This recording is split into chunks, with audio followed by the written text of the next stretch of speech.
Hello? Can you see me? Hey, there you are. Yeah, how's it going? Good. Where are you? That's pretty Well, crazy background. that's the ceiling in our workroom. It's Is that all glass? all toys. Boys. Yeah. Wow. That's awesome. See, we have a weird house. That's awesome, man. Where are you at? Uh, I am in Los Angeles. Never heard of it. Never heard of this place. Such a weird, small, remote location with no people here. Sounds like heaven.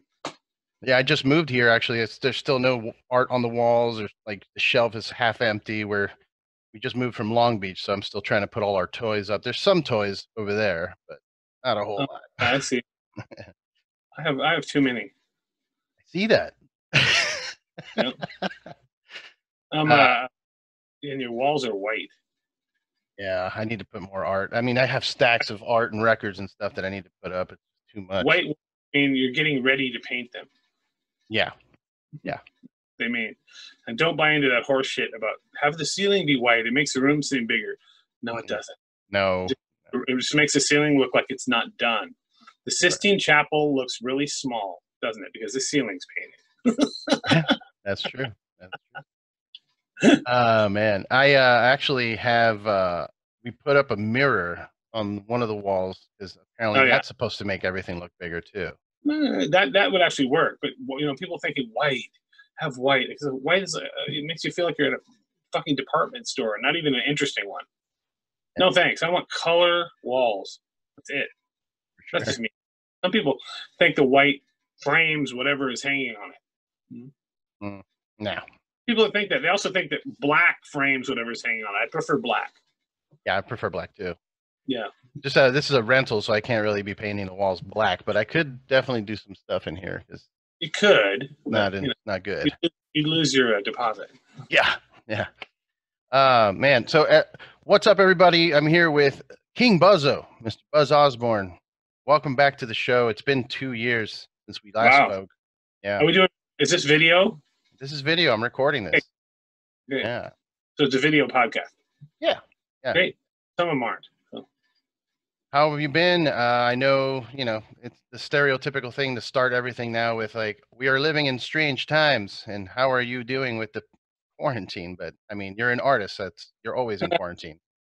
Uh, my life's not a whole lot different than it normally would be, but my work is certainly affected. Yeah. That's kind of bumming me out. But there's not much I can do about it. I've kind of built a lot of sandbags to protect myself for a long time, so we'll see what happens.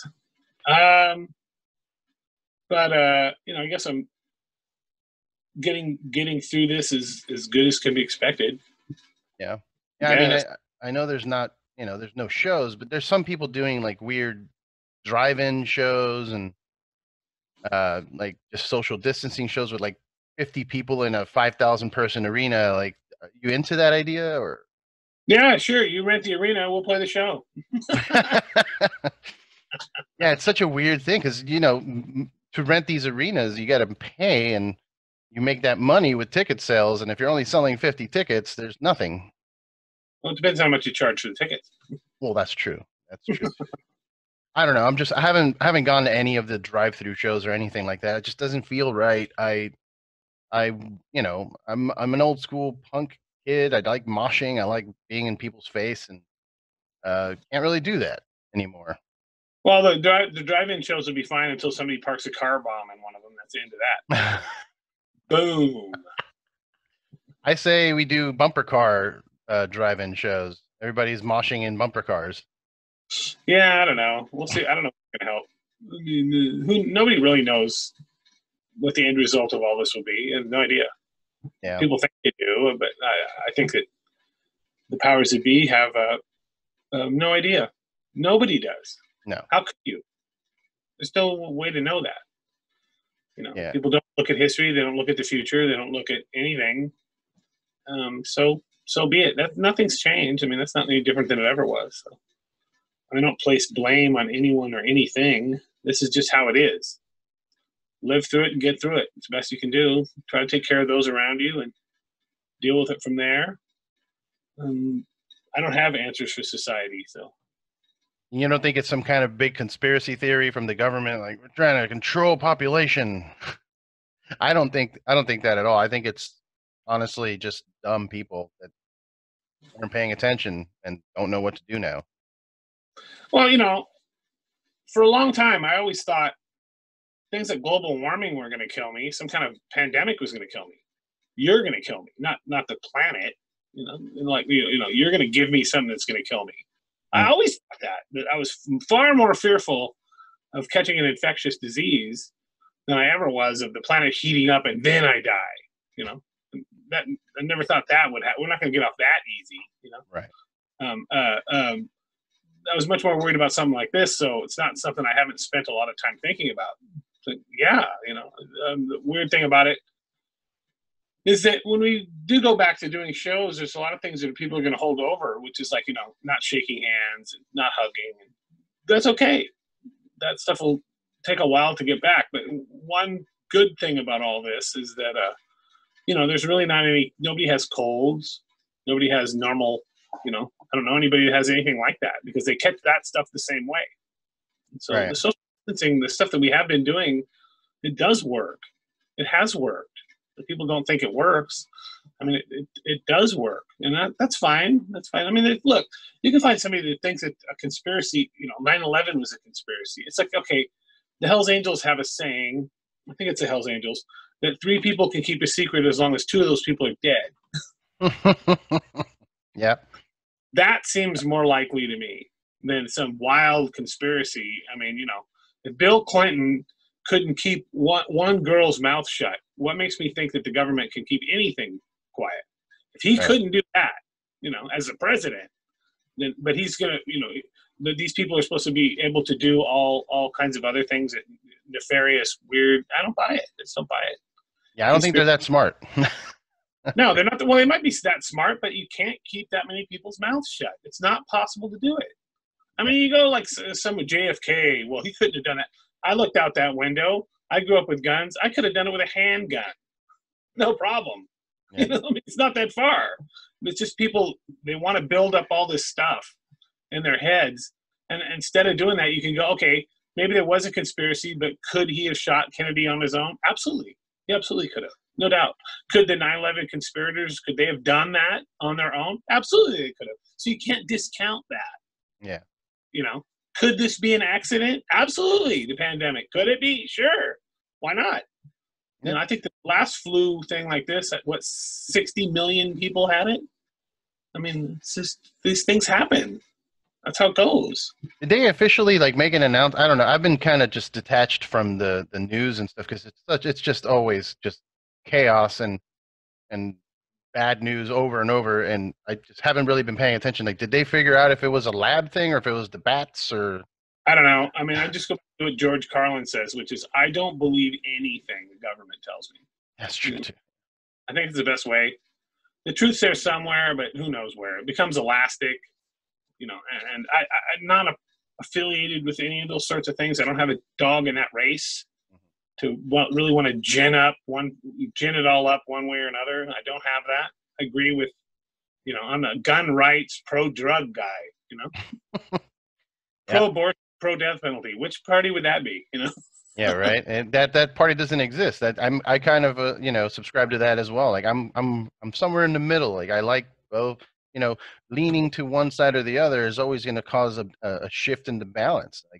Scales are not. There's things that I agree with on both. Mm-hmm. Things I disagree on both. Yeah. So I'm not a part of any of it. I don't fit in. I don't. But it doesn't seem to matter. I mean, all I'm trying to do is be as realistic as possible and not do stuff that's stupid and not make things worse. Not make my actions make things in the world worse. That sounds unreasonable. How dare you? That's all I want to do. I don't want to cause problems for people or make people's lives miserable. I just don't want to do it. I have no interest. I think it's bad form for anyone to want to do that. I agree. There's ways of changing things. I mean, Gandhi never thought burning shit down was a good idea. Right. That worked. There's all kinds of ways that things that you can do without resorting to physical violence or destruction of anything.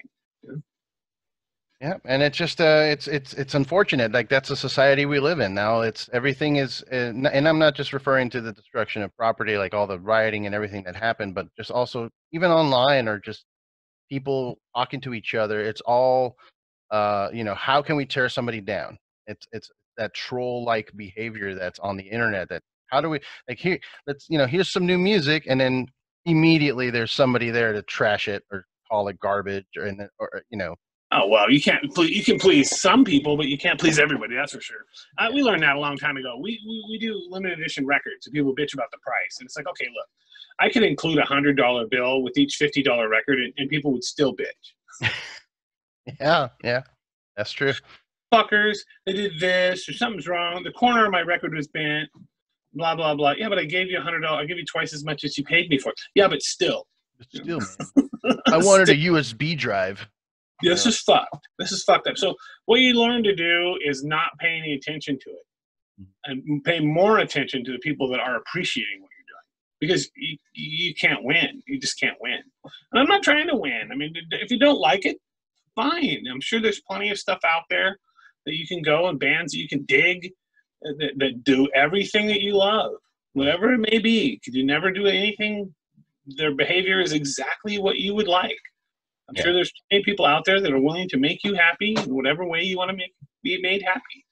You don't have to expect us to do that. There's plenty of bands out there that are playing in tune and doing all kinds of things. Why should we be expected to?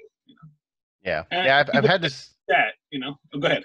No, I was gonna say I've had this discussion with some like people that listen to music, and they're just like, oh, you're supposed to make. They've told me this to my face, like you're supposed to make music for your fans. I'm like, no, you're not. You make the music you want to make, and if people like it, then great. If they don't like it, then oh well, go listen to someone else.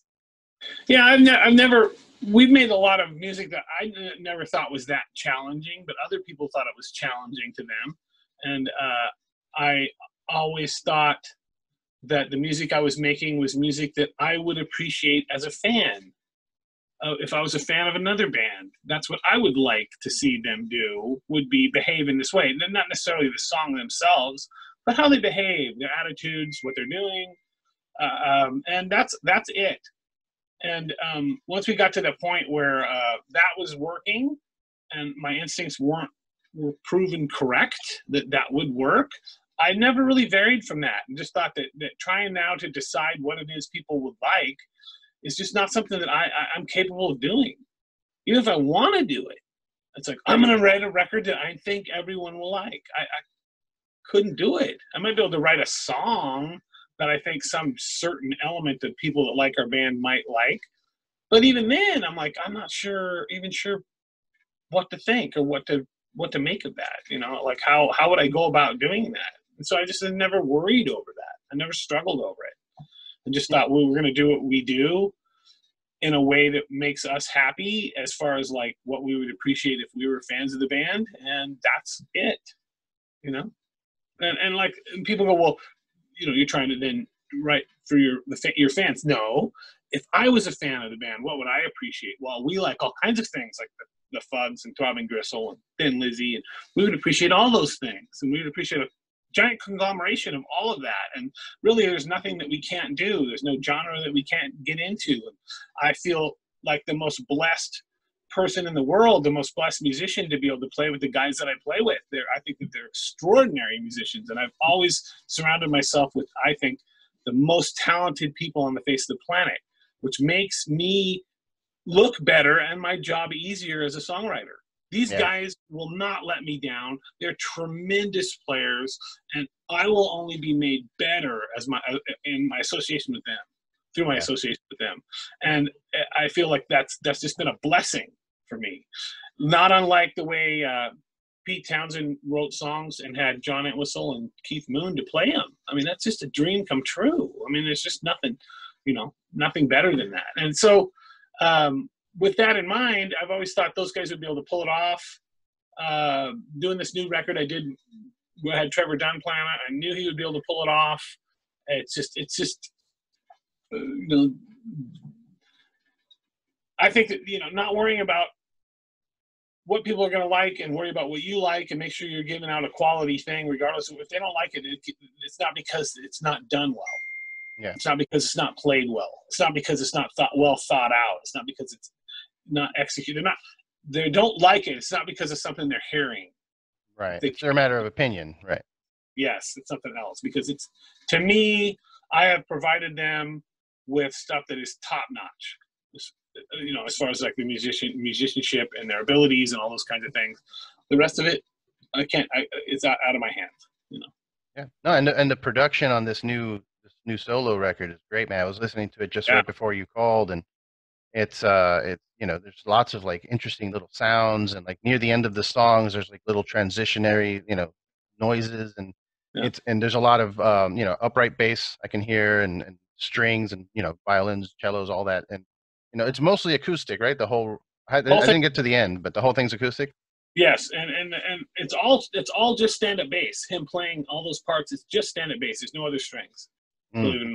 He's just capable of doing that, of figuring out that stuff. He is a tremendously talented musician and a super nice guy. I mean, I've worked a lot with Trevor, both in Phantom Moss and the Melvins, and I've often said that the best thing I got out of my association with Phantom Moss was my friendship with Trevor Dunn. You know, so that's something that will be there no matter what happens.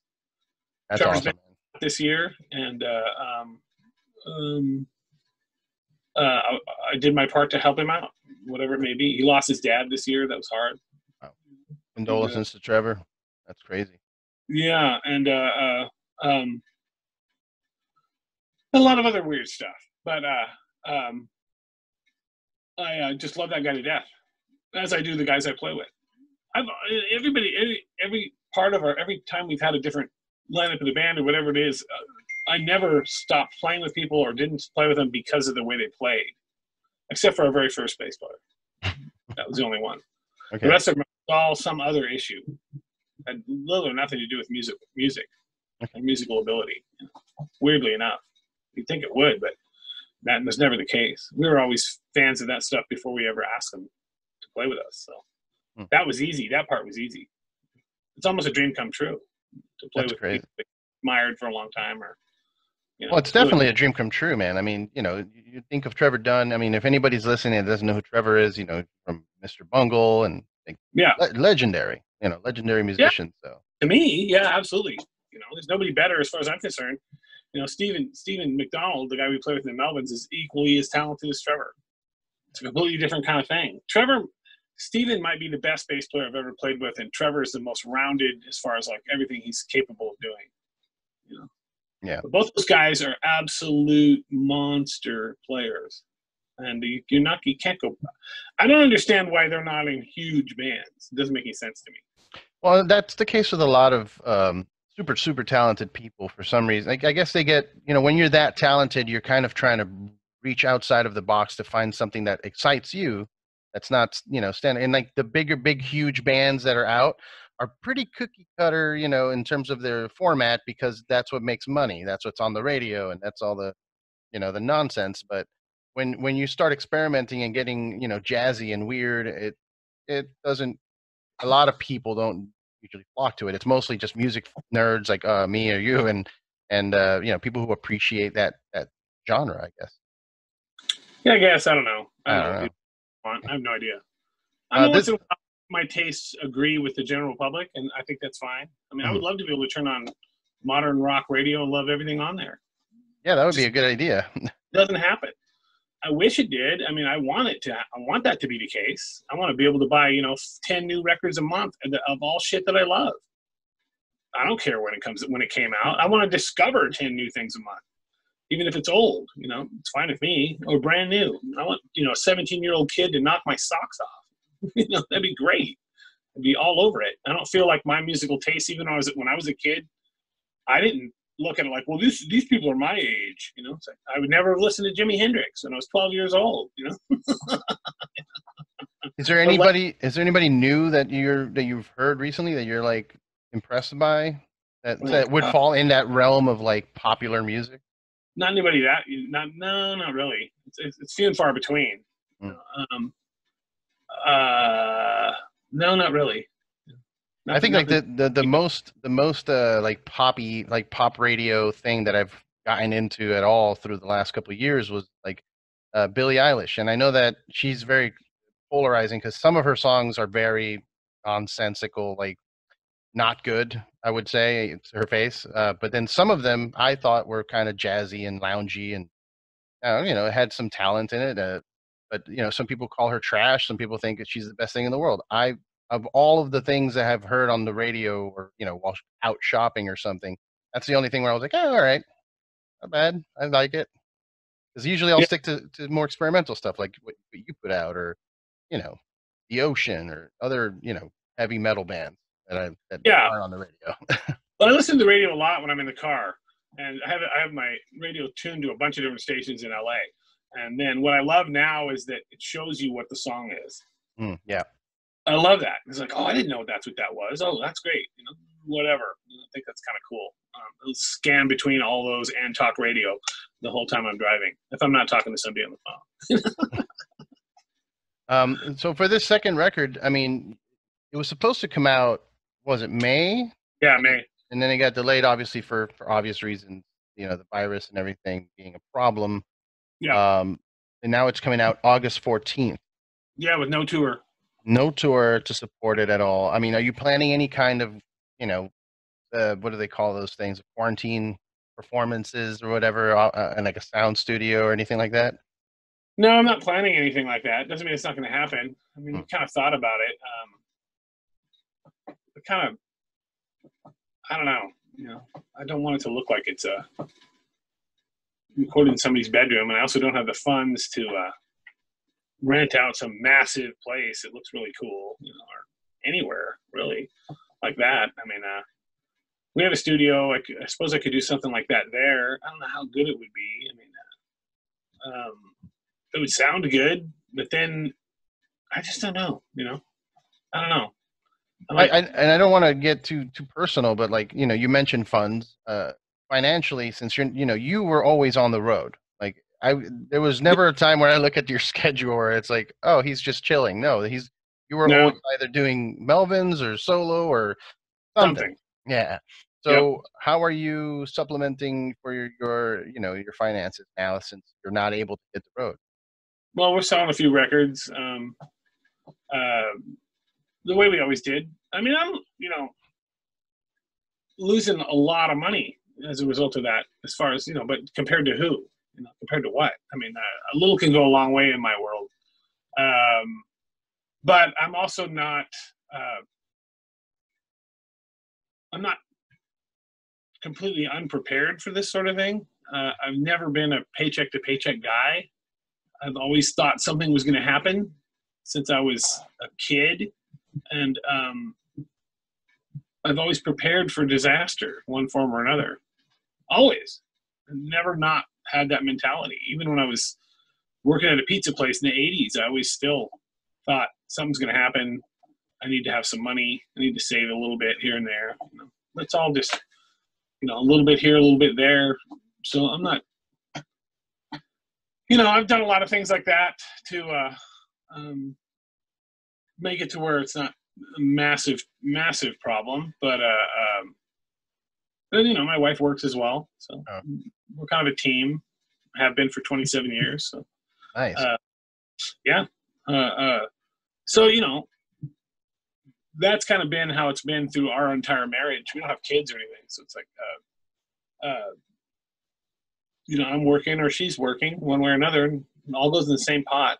So yeah, pretty much. That's what marriage is, man. That's how it goes. Yeah. It's a legally binding contract. Well, I hope that I think that we'll get back into some live shows soon. I mean, I don't know. I heard that somewhere in the UK they found a vaccine. Now, if we can convince everybody to take it or something, maybe we can get back to normal. If the non-vaccine takers want to do that, I mean, I think that's they can do that if they'd like. I know I would take it. Oh yeah. I took TB and measles and mumps, and Made it through it somehow. I don't know. Yeah, I don't think I have autism. I don't think I have. I haven't been diagnosed or anything, but I mean, I've had my flu shots and all that, so and I'm okay. I've never had a flu shot. No? So no, I just not because I was against them. I just never have done it. Okay. Never. Yeah, I used to not be into it, but I got really sick once. Somebody told me to do it, and then since then, it's like it works. And if I missed it 1 year and I got really sick, so I was like, okay, never missing it again. Just in yeah. case. I think I'm open to any of that kind of stuff. I mean, I don't. I mean, look, these people that think all that stuff. I just think it's they notice autism more now than they did before. Mm-hmm. You were just a spaz when you were in school before. Right. Yeah. That kid's autistic. Now that we know what autism is, there's way more autism now. You're just noticing it more. Maybe, but certainly I'm no expert when it comes to that sort of thing. But if you just look at a couple of other things, like the fact that we live way longer than we ever have. Mm-hmm. Well, what do you attribute that to? Medical marijuana? I mean, what do you know what I mean? It's like there's a lot of things at work here.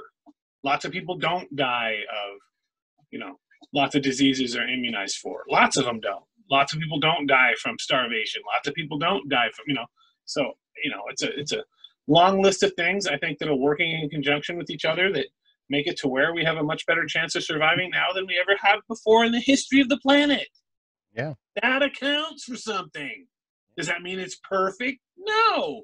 But life is only a series of compromises. It's not perfect. There's no answers. There's only compromises. That's it. That is it. There's always going to be some other side of it. We go, we gain all of this, but it's going to cost us this. That's how everything works. Yep. Like, you're going to have some things there's some payment for the good. It's not all just good. People that think that also believe in Santa Claus, Yeah, that's that unbalanced scale that I was saying. Like if you lean to one side or the other, and I'm not just saying politically, just any kind of like if you're happy all the time, that's something's wrong. Like that's a weird way to live, man. You're probably not gonna be. Yeah. Yeah. And then you can't be negative all the time either. Like there needs to be some kind of balance. And like yeah, I agree. I mean, I think that's what life's all. Nobody's gonna want to be around you if you're just some asshole, always pissed off, Right. And if they do, I mean, maybe you can find other people, but you'll get pissed off at them too if you're pissed off at everybody else. It's not going to work. Yeah. And you mentioned living longer. Now that we get to live longer, but now we have an increase of people or maybe an increased awareness of people with like mental instabilities or like anxiety or panic attacks, and it's like, well, people are freaking out because now we live longer. Now we have more to worry about. Oh, I don't know. You'd have to show your work on that. There's more of that now than there ever was. Yeah, I think it's just more awareness. I mean, there might be a little bit more of it just because of social media stuff and, people get freaked out. That's just paranoia. There's always been paranoia. Hitler was the most paranoid person on earth. He certainly didn't have the internet. Right. Yeah.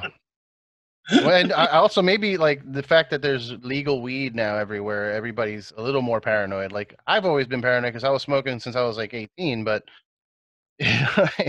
there's now more people smoking because it's more available, I think, and that I don't know. It's not hard to outthink heavy pot smokers. Right. I don't really think that people smoking weed. It's like you want to smoke weed. They really don't cause problems. I mean, it's not like they smoke a joint and go berserk. No, the reefer madness is not real. I don't know. It's a drug, but I don't know that. It doesn't really. I don't care. If you want to smoke pot, what do I care? Yeah. What business is it of mine? Why should it be illegal? And if you want to drink lighter fluid and eat Twinkies as your only source of food, how is that my business? Yeah. It's your problem, not my problem. And I don't want to even be involved in that kind of decision making. If you want to go down right now and buy a gallon of tequila and chug it down and die, no one can stop you. Right. Nor should they. If that's what you want to do, it's your deal. If you want to shoot heroin, to me, it should come from DuPont as opposed to across the border in somebody's ass. Yeah, yeah, that's true. People are going to do it anyway. They might as well have good stuff. Yeah. I'm not saying you should do it. I would advise you not to do it. But if you're going to do it, I'd rather have you do it from a company like DuPont as opposed to coming out of somebody's ass. Yeah. That's a good way to raise kids, man. Like I've always thought that, you know, I don't have kids, but if I had a kid, I'd have that talk with them. Like, hey, look, someone's gonna offer you weed. It's gonna happen. Someone's gonna Yeah, offer it to you. And I'd rather you do it with me and do it right than do it with some stranger and they lace it with something and they mess you up forever, you know? yeah. And if they do lace it, make sure I get some of it. Yeah.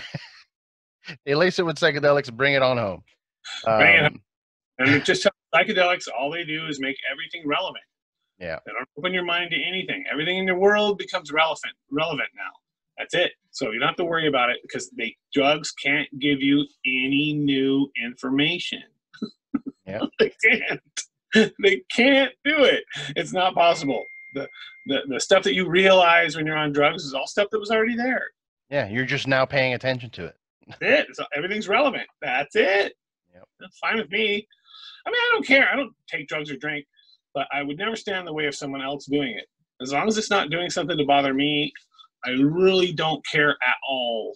I would advise you if you have a problem with it to not do it, but beyond that, it's none of my business. Nor do I want it to be my business. Yeah. You know, I think people should be allowed to do what they want along those lines. As long as they're not fucking with somebody else, how is it a problem? Yeah. You know? And that goes to anything.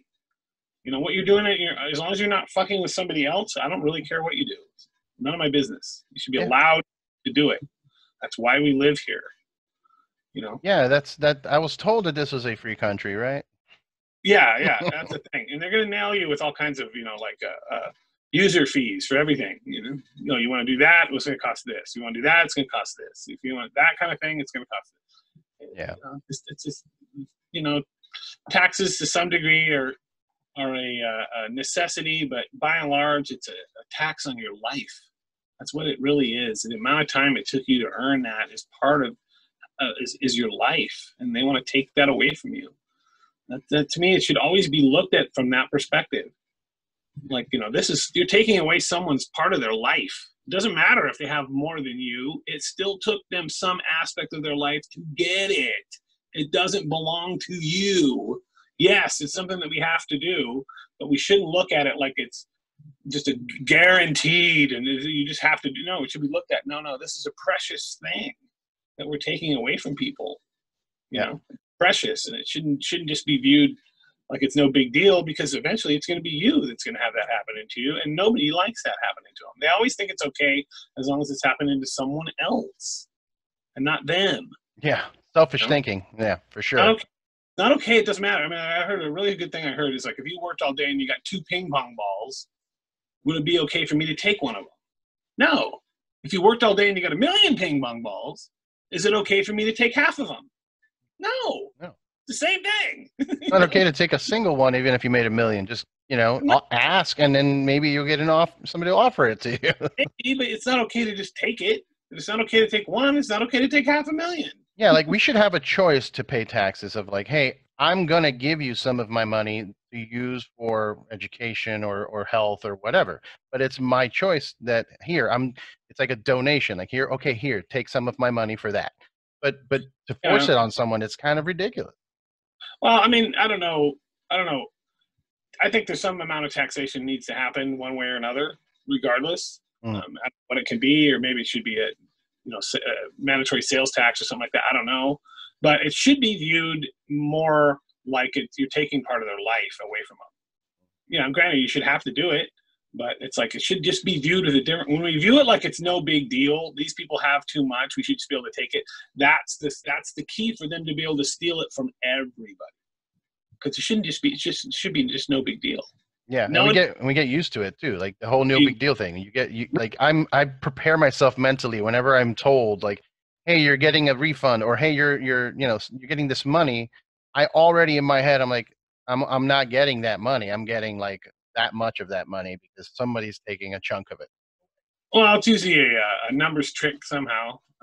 But I just think we need to view it differently, and then maybe it will make them look differently on how they spend it and all these kinds of things. Like this is not just something that we should waste, but it's actually a precious thing that came from people's lives. It's the same way I view like chickens and cows and these farm animals. These things give us life, and we should view it as that. Mm-hmm. You know, we should thank the chickens and the cows and all those things for giving us life. That seems like a good way to look at it all. You know, when we're going to butcher them and all those kinds of things, should be done in a way where we're honoring these things. They are literally giving us life. You know, I look at it the same way. Taxation is the same kind of thing. We should look at it that way. You know, thankfully we have these things here doing this for us. Thankfully we have people working for this tax money. You know, and that's how it should all be viewed. Not just like it's no big deal. When you go to a slaughterhouse, that's enough to turn anybody religious, you know? Yeah, pretty crazy. Yeah. Pretty bad. But I just think it should be viewed. That's how I've always felt about it. Chickens, cows, pigs, those are the heroes of our world, the heroes of our lives. People don't see it that way. I don't know why. They want to take it out so they don't have to think about it or something. But selfish, man. Selfish behavior. It's weird. You know, we should honor those things. It's almost like the national, instead of the eagle, it should be the chicken. Yeah.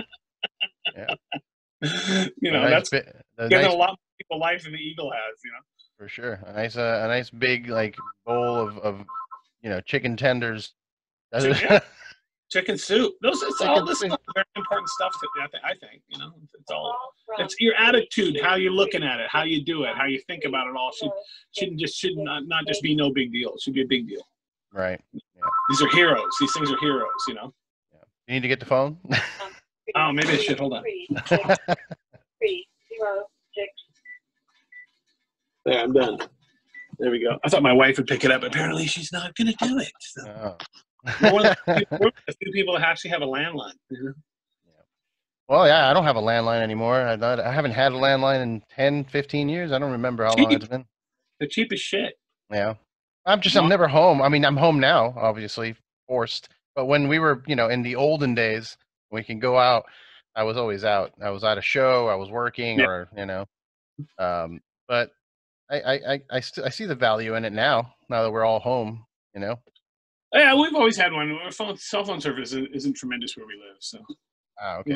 Got them. They're not very much money, and it's cheap, super cheap as far as long distance calls and stuff. It's not like it used to be. It's good. Rely on it more. Well, to kind of shift gears on what we were talking about a little bit. Let's go back to some music. You know, to some happier thoughts. But this album, man, it's really, really great. Very. I don't know how you do it. How you consistently keep putting out really great music, coming up with new ideas, new lyrics, new things to talk about, new ways to express yourself. But I'm assuming you're working on more stuff now. Is there more music you're working on for like the Melvins or new projects? Yeah, we have a Melvins 1983 record coming out that we'd started before the pandemic. I have to fit a few things on that and turn that in probably in the next few weeks. We've been working on that one for a couple years. And then as far as like, I've probably written, you know, a dozen or so songs since this thing started, but we're not really rehearsing or anything like that. I mean, it's kind of pointless, sort of. I mean, I got my solo record coming out. We have a whole bunch of stuff coming out that we already had in line with Tom Hazelmeyer for limited edition stuff. Melvins 1983 things. We got one other idea for things that we might do. But beyond that, the idea of working on a bunch of new music and putting out a new album with none of the rest of the work to go around it seems a little silly to me. You know? Yeah. So we'll just continue on the limited edition stuff that we've been doing during the whole pandemic, and lots of different stuff. We just did one with Mudhoney that came out really good. You can find it online somewhere. We did with Mark and Steve from Mudhoney. We did a 4-song EP that came out great. We re-released a live record from Australia that hasn't been out for a while. We did an Electro Retard record that came out really great. We got I did an EP with Trevor Dunn. God, I can't even remember how many other ones. There's so many. We did one with Flipper. We did one with this band Shit Kid. Just lots of stuff. We got one coming out with this band Helms Lee. Oh, I know Helms Lee. They're great. Oh my God, they're so good. Yeah. We got that one's in the works right now. Their parts are done. We just have to finish it on our end. That'll come out sometime this year. Nice. We got the B-sides from the Hostile Ambient Takeover record for all the B-side 7-inches. That'll come out with Hazelmeyer. We already had tons of that stuff in the works, but we always do. We always have. I mean, it's funny. I tell people, yeah, this is my new album. I've been working on it for 4 years. Yeah. New to you. New to you guys. or like write songs, and then it'll be like, oh, these songs aren't. People have this idea that you write all these songs new. Mm-hmm. It's like, well, no. I mean, on any of our albums, the songs could be years old before they ever make it on a record. It's not like I don't really like your new stuff. Well, what did you like? Stoner, which I go, well, some of those songs I wrote at the same time I wrote the stuff on Stoner. It just didn't come out of the record. It's like it's silly. They think that, okay, now we're gonna do a new record. Let's write all brand new material. No, I have stuff. I have stuff that I have been working on for a long time. Just hasn't made it on a record yet, or we haven't finished it, or and especially now that we have our own studio, we have so much stuff that's not finished. I mean, lots of stuff that's 3/4 done, half done, or just ideas. Now that we have our own place to record, and so that's just never ending. If this pandemic hadn't happened, I would be on tour now.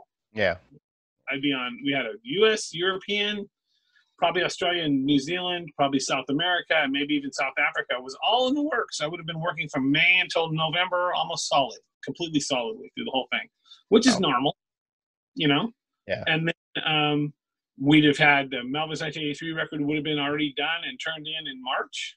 That would have. It's just that's just how it goes with us. We never would have had long periods where we didn't work. This is the longest period where I'm not playing a show in 30 years.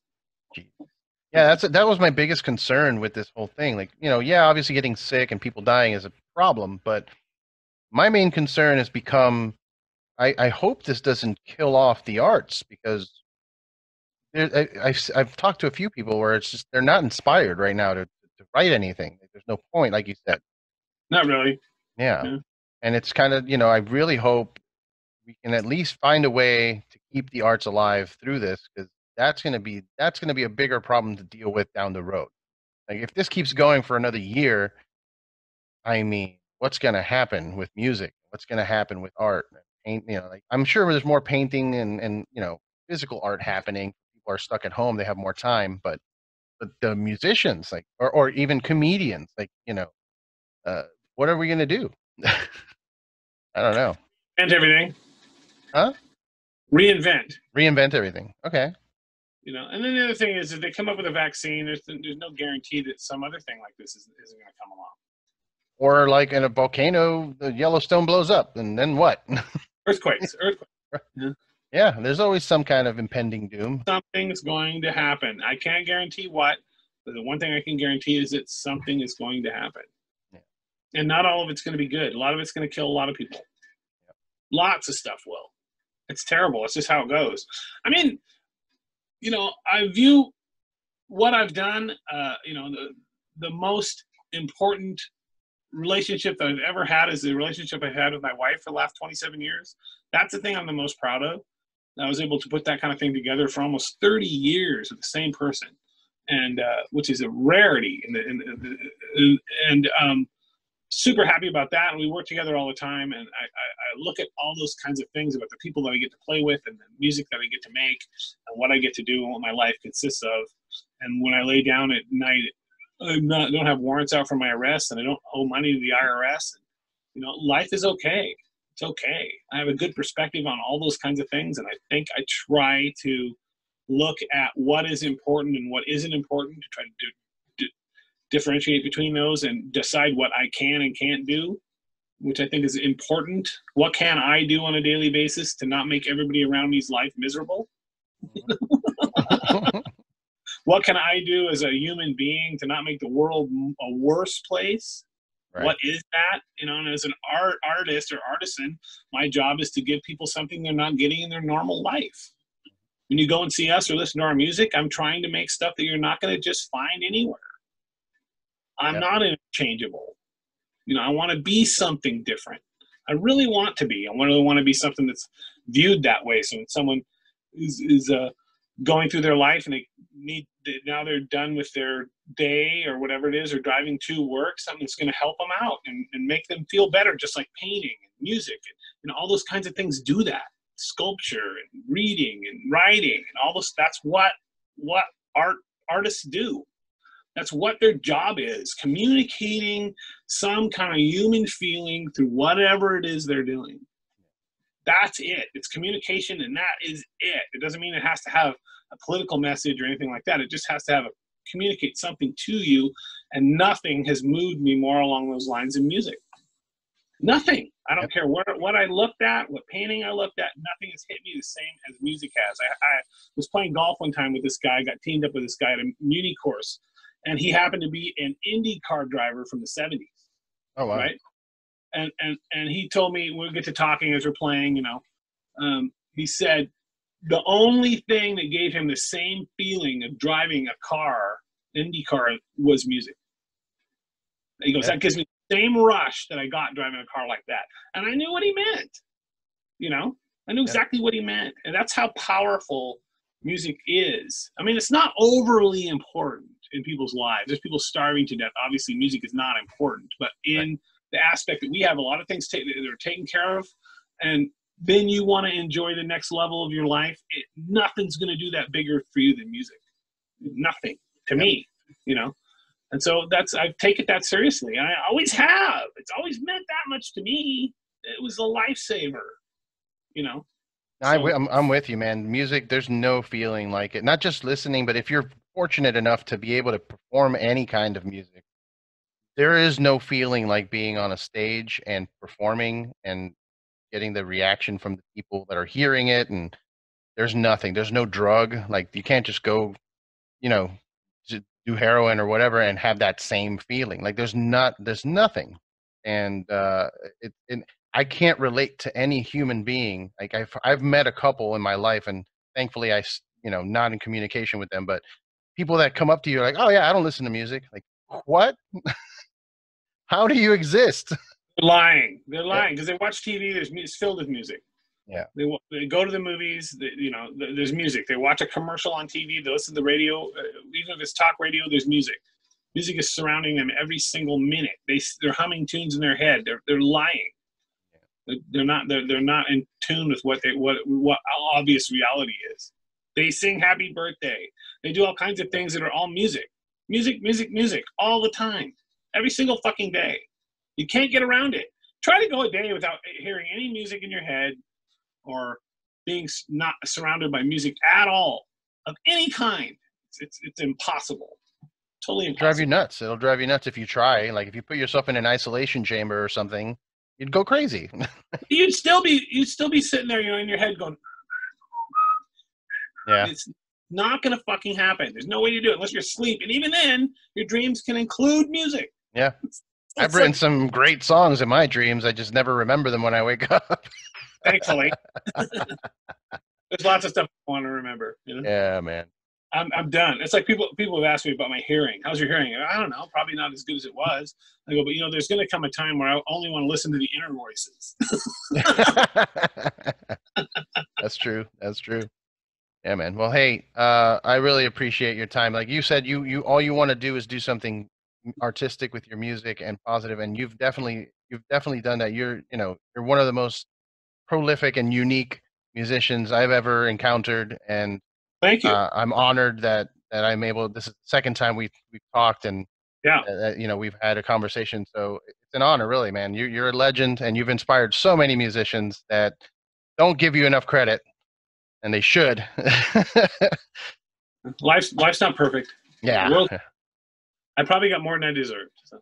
Oh. God forbid we get what we deserve. Oh, man. But yeah, I really appreciate your time. Anybody listening, please, August 14th, King Buzzo featuring Trevor Dunn, Gift of Sacrifice, out on Ipecac Recordings. Sorry. Is there vinyl? I'm assuming there's vinyl coming. All of that. Every type of format that is viable.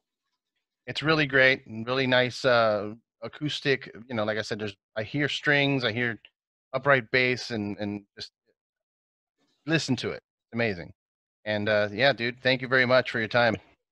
Thank you. I'll take it easy. Stay safe. All right. Yep.